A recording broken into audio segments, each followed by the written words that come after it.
लाडक्या बहिणी या विरोधकांच्या भावड्या आहेत, या विरोधकांच्या भावड्या आहेत. विरोधकांना पोटदुखी झालेली आहे. आणि मी कालही म्हणालो की या मुख्यमंत्री माझी लाडकी बहीण योजना यांना आम्ही जी योजना सुरू केली, गॅस सिलेंडरची योजना सुरू केली, ही त्यांना हजम झालेली नाही. त्यांना हजमोला द्यायला पाहिजे. आणि म्हणून त्यांनी हे सावत्र भाऊ आहेत माझ्या लाडक्या बहिणींनी त्यांचं बरोबर लक्ष ठेवा. हे सावत्र भाऊंना तुम्हाला दिलेले पैसे तुम्हाला पैसे मिळता कामा नये, ही योजना सुरू होता कामा नये, याच्यात खोडा घातला पाहिजे. आणि यासाठी त्यांचा प्रयत्न आहे. परंतु आम्ही सरकार म्हणून हा निर्णय घेतलेला आहे.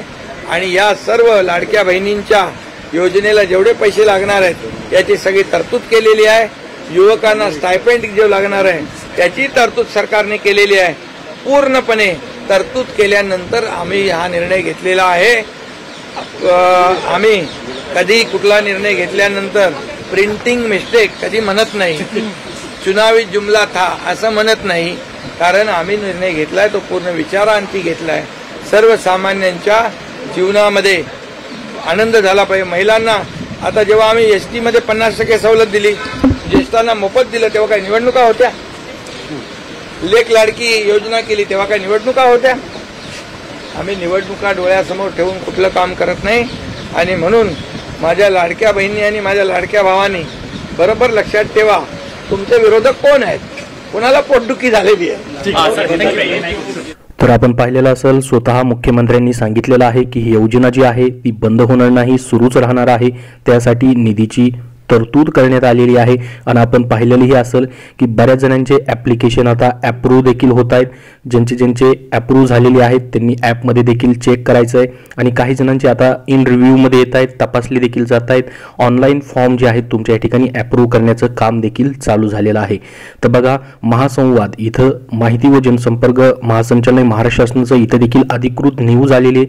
मुख्यमंत्री माझी लाडकी बहीण योजनेसाठी म्हटलंय की अर्थसंकल्पातच 35,000 कोटींची तरतूद असल्याने निधीचा जराही कमतरता नाही. उपमुख्यमंत्री अजित पवार यांचे स्पष्टीकरण. तर स्वतः उपमुख्यमंत्र्यांनी देखील पाहू शकता या ठिकाणी स्पष्टीकरण दिलेलं आहे त्याच्यावरती. तर ही योजना जी आहे मित्रांनो बंद होणार नाही, सुरूच राहणार आहे. तर पुढे म्हटले देखील आहे त्यांनी की महिन्याभरात 1 कोटी महिलांकडून ऑनलाईन अर्ज जे आहेत ते दाखल झालेले आहेत. महिन्याभरामध्येच 1 कोटीपेक्षा जास्त अर्ज जे आहेत पाहू शकता दाखल झालेले आहेत असं देखील या ठिकाणी सांगितलंय. काय म्हटलंय डिटेलमध्ये बघूयात आपण. महाराष्ट्राच्या उपमुख्यमंत्री आणि राज्याचे अर्थ व नियोजन मंत्री म्हणून यंदाच्या 2024-25च्या अतिरिक्त अर्थसंकल्पात मी जाहीर केलेल्या मुख्यमंत्री माझी लाडकी बहीण योजनेला राज्यातल्या माता भगिनी कन्यांचा उदंड प्रतिसाद मिळत असून महिना पूर्ण होण्याच्या आतच 1 कोटीहून अधिक भगिनींनी ऑनलाईन अर्ज दाखल केले आहेत. तर बघा, 1 कोटीपेक्षा जास्त अर्ज ऑनलाईन आलेले आहेत. प्रसार माध्यमांमध्ये खोट्या निराधार बातम्या पसरून फेक नेरेटिव्ह निर्माण करण्याचा प्रयत्न होत आहे. तर बघा, आपण ऐकलेलं असेल भरपूर ठिकाणी की ही योजना बंद होणार आहे. त्याबद्दल त्यांनी स्पष्टीकरण दिलंय. ते म्हणतात या ठिकाणी की फेक नेरेटिव्ह निर्माण करण्याचा प्रयत्न होत आहे. फेक नेरेटिव्ह निर्माण करण्याच्या प्रयत्नांना राज्यातील जनता माता भगिनी बळी पडणार नाहीत, ते आमच्या सोबतच आहेत आणि राहतील असा विश्वास उपमुख्यमंत्री तथा वित्त व नियोजन मंत्री अजित पवार यांनी आज व्यक्त केला.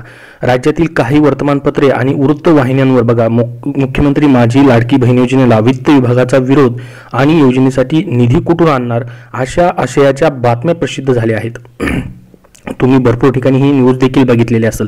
त्याच्यावरती स्वतः उपमुख्यमंत्र्यांनी हे स्पष्टीकरण दिले. पहा, या बातम्या तद्दन खोट्या, कपोलकल्पित, वस्तुस्थितीची विसंगत, फेक नेरेटिव्ह निर्माण करण्यासाठी राजकीय हेतूने पसरवण्यात आल्याचा आरोप उपमुख्यमंत्री अजित पवार यांनी केला आहे. या संदर्भात अधिक स्पष्टीकरण देताना ते पुढे म्हणाले की महाराष्ट्राचा उपमुख्यमंत्री आणि राज्याचा अर्थ व नियोजन मंत्री म्हणून यंदाच्या 2024-25च्या अतिरिक्त अर्थसंकल्पात मी स्वतःच मुख्यमंत्री माझी लाडकी बहीण योजना जाहीर केली आहे. वित्त व नियोजन संबंधित विभाग तसेच राज्य मंत्रिमंडळाच्या मान्यतेनंतरच या योजनेची घोषणा राज्याच्या अर्थसंकल्पात केली आहे. चालू आर्थिक वर्षातील उर्वरित 9 महिन्यांसाठी बघा, आवश्यक एकूण 35,000 कोटी रुपयांचा संपूर्ण रकमेची तरतूद या वर्षीच्या अर्थसंकल्पात केली आहे. त्यामुळे योजनेसाठी पैसे कुठून आणणार हा प्रश्न उद्भवत नाही.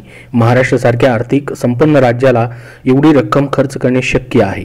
राज्यातील माता भगिनी मुलींच्या आर्थिक स्वातंत्र्य, स्वावलंबन, पोषण व सर्वांगीण सक्षमीकरणासाठी, मान सन्मान, स्वाभिमान वाढवण्यासाठी ही रक्कम खर्च करण्याची राज्य शासनाची तयारी आहे असेही त्यांनी स्पष्ट केले.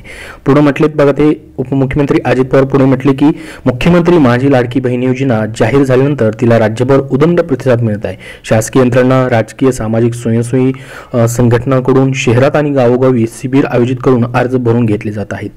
योजना जाहीर झाल्यानंतर गेल्या महिन्याभरात राज्यात फिरताना गावोगातल्या लाभार्थी माता भगिनींकडून मिळणारा प्रतिसाद, प्रेम आश्चर्यचकित करणारा आहे. या योजनेचे हे यश बघून विविध माध्यमातून खोट्या बातम्या पेरल्या जात आहेत असाही आरोप त्यांनी केला.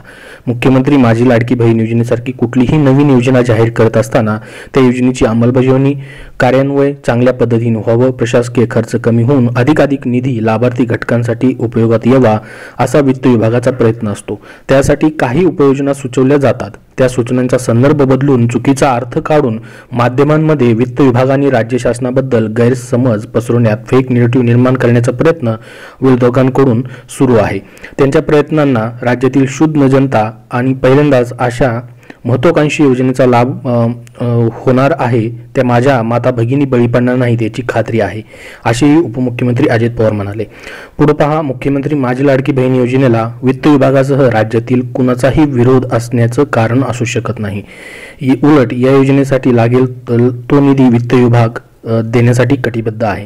प्रसार माध्यमांमध्ये प्रसिद्ध झालेल्या बातम्या कपोलकल्पित, वस्तुस्थितीशी विसंगत, राजकीय हेतूने प्रेरित आहेत. प्रसार माध्यमांनी अशा नकारात्मक बातम्या देणं कृपया थांबवावे.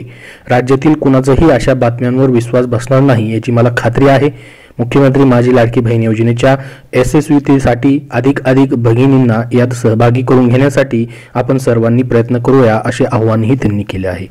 तर बघा मित्रांनो, या ठिकाणी ही योजना जी आहे याच्यामध्ये ज्या बातम्या प्रसिद्ध झालेल्या आहेत त्या खोट्या आहेत असं त्यांनी सांगितलेलं आहे. कुठलाही निधी कमी पडणार नाही असंही त्यांनी सांगितलंय आणि अशा बातम्यांवरती विश्वास ठेवू नका असंही त्यांनी सांगितलेलं आहे. म्हणजे ही योजना जी आहे मित्रांनो बंद पडणार नाही. तुम्ही जी या ठिकाणी बातम्या बघितलेल्या असतील तर ते खोट्या आहेत असं त्यांनी सांगितलेलं आहे. ही योजना सुरूच राहणार आहे, त्यासाठी निधीची तरतूद करण्यात आलेली आहे. तर ही एक महत्त्वाची अपडेट तुम्हाला या ठिकाणी द्यायची होती. स्वतः मुख्यमंत्र्यांनी देखील या ठिकाणी सांगितलेलं आहे की पूर्णपणे निधीची या ठिकाणी तरतूद केलेली आहे. आपण व्हिडिओमध्ये पाहिलेलंच असेल. याबद्दल तुमचे अजून काय प्रश्न असतील तर कमेंटमध्ये विचारा. हा व्हिडिओ नक्की लाईक करा आणि पुढील असे सर्व अपडेट पाहण्यासाठी आपला चॅनल सबस्क्राईब करून ठेवा. धन्यवाद.